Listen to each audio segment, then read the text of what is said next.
Alright, what's going on, YouTube? So today I'm touching on basically how to make your music videos better, how to make better music videos. So I'm going to touch on a lot of mistakes that I made when I first started. I'm going to hit a lot of mistakes that I see a lot of new videographers make now. So this should definitely be a helpful video, so you might want to stick around. Make sure you hit that like button, subscribe, and make sure to comment. And I'm going to set up and we're going to get right to it.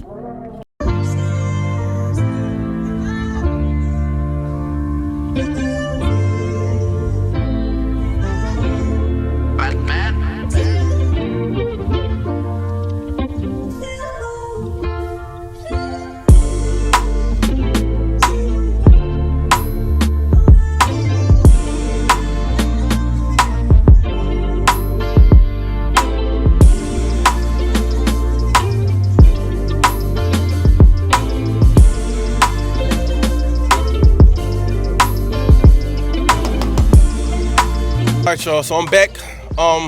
So yeah, let's right off the bat, tip number one is camera settings. Even before you get out into the field and you start recording, you definitely want to make sure your camera settings are correct.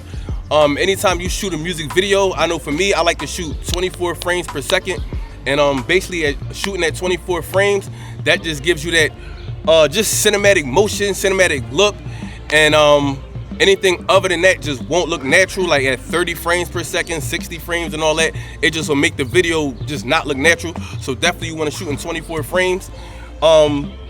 After frames, you want to do shutter speed. So if you're shooting at 24 frames, you want to make sure you're at 1/50 as your shutter speed, and that'll give you that natural motion. As you can see as I'm waving my hand, the motion looks real natural. It doesn't look all funny. I'll cut to a clip to show you what filming in like a higher frame rate would look like, and how it just throws the whole video off. But yeah, you definitely want to make sure your frame rate 24 and your shutter speed is at 50. Dealing with slow motion video, if you do want to shoot at a higher frame rate, that would be like 60 FPS or 120. Those are for your slow motion shots, so you can shoot that, bring it back into the edit, and you can slow it down, and that'll give you that buttery smooth slow motion for your footage. I know I used to do a lot of that for like my B-roll sections. So all my artist performance scenes, I'll try to shoot that in 24 frames just so it look natural, and then cut to the B-roll. The B-roll will be slowed down, and that'll be at 60 to 120, and I'll slow it back down in post. So definitely that's two main important things for shooting music videos so far, just to get that look that you're looking for. Another main thing is white balance. Definitely want to check your white balance, because that could just throw your whole video off, especially if you go back and post and you try to color correct and your colors were already off from the beginning of the video. It's probably because your white balance was off, and that just creates a whole nother problem for his color editing, color grading, and all those things. So you definitely want to make sure fresh out the gate camera settings are correct. White balance is set to the right lighting. If you can help it, have an ND filter, because like I said in my previous video, ND filter for day scenes like this, it's kind of hard to keep that 24 frames per second with a shutter speed of 50 and not have your whole image blown out. So that's where the ND filter comes in handy. Another good thing as far as camera settings is focus. Me, when I'm shooting a music video, I try to leave it on autofocus. It depends on the lens and camera you have. Some, I guess, cameras and lenses have better autofocus than others. Like I said in my first video, I shoot with the A6300. And 9 times out of 10, I'm either shooting with my 16mm 1.4 or my Sony 1.8, I'm sorry, 50mm lens. Both of those lenses have great autofocus. So that just negates having to manually dial in the settings, and then as soon as the artist moves, you got to keep twisting. Autofocus, make sure your shot is sharp every time, less hassle. So definitely keep that in mind. Let's go to tip 2. Second tip for shooting better music videos is definitely do prep. You want to prep, just see what it is before you get there. What I mean by that is scene prep. So if you can, a lot of times you'll be able to go to the location that the artist picked before the day of the shoot. So you want to just go to the location and just check it out, see what the lighting's looking like, see if there's any cinematic scenes around the area. Another good tip is check with the artist. They might have a vision for the video already, and you could try to build off that. Oftentimes they don't, and that case, maybe you could pitch your own idea. which brings me to my another tip. Get the artist to send you a song a week in advance.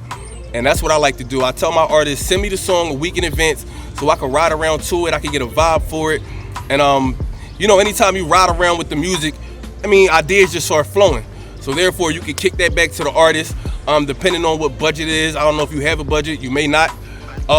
Depending on that budget, you can try to bring some things to life. Another good tip is try to color coordinate the artist. So get an artist a call maybe 2 days prior and just try to figure out like, yo, I checked out the location. It's giving heavy on the orange vibe. So if you could wear something, I don't know, teal, or, you know, orange and teal, go for that orange and teal look. Any color that'll separate the artist from the background, because I feel like the worst thing to do is, just as an example, you have a bright yellow background and your client has a bright yellow shirt on or a bright yellow outfit. There's no separation between the location and the artist. So you definitely want to just plan for like location, colors, lighting. Is there a lot of shade in the area? Is there a lot of noise going on? I mean, noise really doesn't, affect the video shoot pretty much.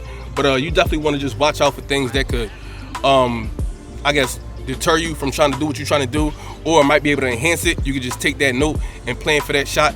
So that's definitely a good tip. Let's get into the third one. My third tip to making better music videos is basically to take charge when you're at these music video sets. At the end of the day, a lot of artists, they're geared towards basically writing, and that's what they're good at. And as you, the director, you're pretty much in charge of directing the music video. So if you notice that an artist is maybe a little boring, not a lot of movement, but the song is a hype, upbeat song, that kind of will bring the video quality down only because the video won't match. So don't be scared, just chime in like, yo bro, give me some more movement, or turn up on this part, just show them, because a lot of artists don't know. They just, like I said, write, and that's their profession. You as the director, this is your profession. So definitely you just want to give them some input on how to act, chime in when needed. One thing I like to do is take multiple sets. So in the beginning, I guess my first performance scene, I'll just shoot just to see how the artist is, how he vibes with the song. And if I like what I see, then I'll just let him do that. And if I notice that he's just not into it, a lot of artists might be a little shy. It takes some time to warm up to new artists or new videographers, whatever case may be. So it may take 2 or 3 more takes before you can really start to get the artist really loose and just engaging with the video. So definitely want to take more shots, give input, just so the artist knows how he looks. And you definitely want to, from time to time, show the artist how the video is coming out so he can actually look at the video and see what he wants to do different. And also, don't be scared to let a client know if you don't like the location or if the location doesn't fit what they're saying, because obviously you don't want to shoot a trap music video in front of a church or something crazy like that. So definitely want to give input to the artist if something doesn't make sense to you, because at the end of the day, this is your project as well. 9 times out of 10, when people look at your work or they ask him who shot his video, they're going to point straight back to you. So you want that video to look as best as possible. Okay guys, so my 4th tip would be start taking deposits. Whether you're a beginner, intermediate, or you've been doing this for a while, if you're charging for your videos, start taking deposits for your videos. This will save you a lot of headache in the long run and a lot of wasted time. A lot of artists, they mean well, they have good intentions. So they'll set a date. All right, bro, I'm gonna be here this day. We're gonna set it up for 5 p.m. So that day comes at 5 p.m. and either they don't answer the call or they come up with an excuse why they couldn't make it, whatever the case may be. I feel like taking deposits or just alleviate that whole headache in itself. I feel like taking deposits also just gives you a more, it lets you know that the artist is a little more serious. It's your choice whether you want to do a refundable or non-refundable deposit. Me personally, I do non-refundable deposits. If you need to reschedule, we could do that. Depending on who the artist is, I may charge an additional fee for a reschedule, or I might just, reschedule it in good faith that they'll make it the next time. However you want to do that part, that's totally up to you. But I would definitely recommend you take deposits just to save time, because at the end of the day, once they stood you up, you already booked that time slot. That could have been a whole nother client. You could have been making money on that, a whole nother job. But yeah, you never know. So definitely you want to take deposits. And let's move on to the 5th thing. All right, guys, so my 5th and final tip would be to overshoot. Very simple. but it's very effective as well. I know when I first started out, my first couple music videos, I think I might have did, let's just say 3 performance scenes. I shot a little bit of B-roll and I thought the video was good. I went back to edit and I realized I did not have enough shots. I mean, just to fill in, it was a 3-minute song and I didn't have enough footage to cover that whole 3 minutes and some change worth of footage. And so I found myself having to repeat, you know, certain B-rolls. It just wasn't, I mean, cohesive as it should have been. So definitely you want to overshoot, shoot everything. If you're in a parking lot, shoot every car. You want to shoot tires, door handles, get the outfit of the artist. If he's wearing any jewelry, you can get the jewelry, sneakers, anything. Just overshoot. At the end of the day, there's no such thing as too much footage. So the more you shoot, the more you'll be able to have in post, and the overall better your video will be. So yes, definitely want to overshoot. All right, guys. So thanks for watching. Those were just some of my tips for shooting better music videos. A lot of things I mentioned in this video are mistakes I've definitely made when I first started, and also mistakes I see a lot of other videographers make that are just starting out. So I think if you use these 5 tips that I just gave, you'll definitely see an improvement within your music videos as you progress. So make sure you guys like, comment, share, and I will see you guys in the next video.